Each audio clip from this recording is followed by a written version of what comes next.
Horror story. एक train अपने निर्धारित समय से काफी देर से चल रही थी। कारण था कि सर्दियों के मौसम में धुंध का अधिक होना, ऊपर से रात का वक्त था। ट्रेन में मौजूद एक लड़की और उसके नाना जी, जो कि उस ट्रेन के लोको पायलट थे, कि उन्हें एक बार फिर ट्रेन को रोकने का सिग्नल मिला। दरअसल आने वाले स्टेशन पर एक ट्रेन सिग्नल न मिलने के कारण पहले से ही वहां खड़ी थी। कुछ देर के बाद ही आरती के नाना जी को वहां से चलने का सिग्नल मिला। तभी उन्होंने ट्रेन का इंजन स्टार्ट किया और चलने से पहले चेतावनी के तौर पर ट्रेन का हॉर्न बजाया, ताकि अगर कोई भी व्यक्ति पटरी के आसपास हो या पटरी पर हो तो वह वहां से हट जाए। 3 बार हॉर्न देने के बाद वो आगे बस चलने ही वाले थे कि उनकी नज़र सामने पटरियों पर गई, जहां उन्होंने देखा कि पटरियों पर कोई लेटा हुआ है। यूँ तो धुंध की वजह से कुछ भी साफ साफ दिखाई नहीं दे रहा था, मगर ट्रेन की लाइट से साफ पता चल रहा था कि कोई तो वहां पर है, जो सफ़ेद कपड़े पहने पटरियों पर लेटा हुआ है। आरती के नाना जी उसे वहां देखकर हैरान थे।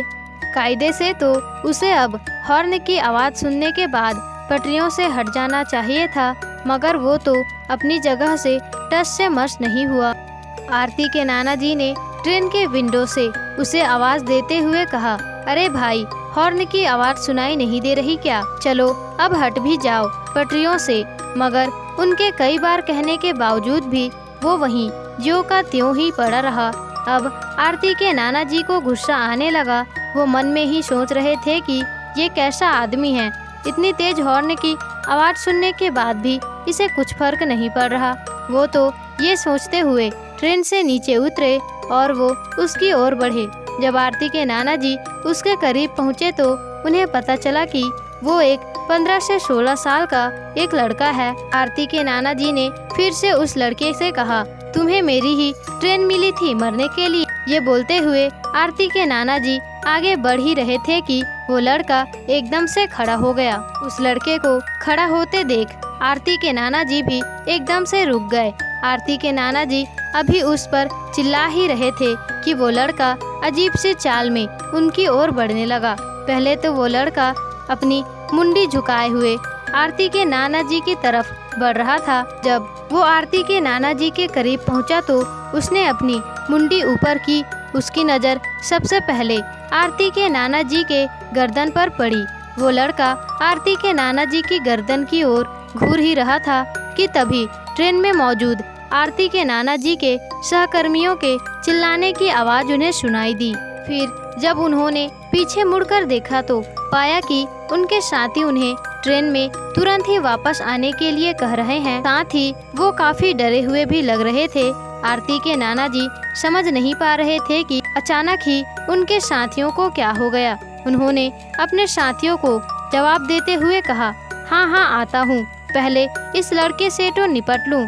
यह कहकर वो वापस सामने की ओर मुड़े तो वो लड़का उनसे काफी दूर खड़ा था और उन्हें घूर रहा था। आरती के नाना जी का गुस्सा अभी शांत नहीं हुआ था, मगर पहले ही उन्हें काफी देर हो चुकी थी और वो अब और देर नहीं कर सकते थे। इसलिए वो वापस ट्रेन के इंजन में पहुँचे, जहां उनके साथियों ने उनसे कहा कि तुम अभी अभी मरने से बचे हो। वो कोई लड़का नहीं था, तुमने शायद उसके पैरों को ध्यान से नहीं देखा होगा। उस लड़के के पैर उल्टे थे। अपने साथियों की बात सुनने के बाद वो एकदम से सदमे में आ गए।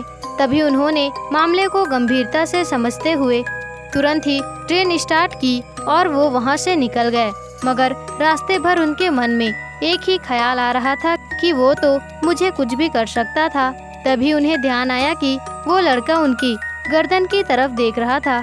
फिर जब उन्होंने अपनी गर्दन पर हाथ फेरा तो उन्होंने पाया कि उन्होंने अपने गर्दन में बजरंग बली का एक लॉकेट पहना हुआ है। तभी उन्हें एहसास हुआ कि शायद उनकी जान बजरंग बली की वजह से बच गई। तो दोस्तों, आज की कहानी में बस इतना ही। इस तरह की और भी कहानी अगर आपको जाननी है तो हमारे चैनल को सब्सक्राइब जरूर ही कर लीजिएगा। और अगर आपको वीडियो पसंद आई होगी तो वीडियो को लाइक, शेयर, कमेंट्स और चैनल को सब्सक्राइब जरूर ही कर दीजिएगा।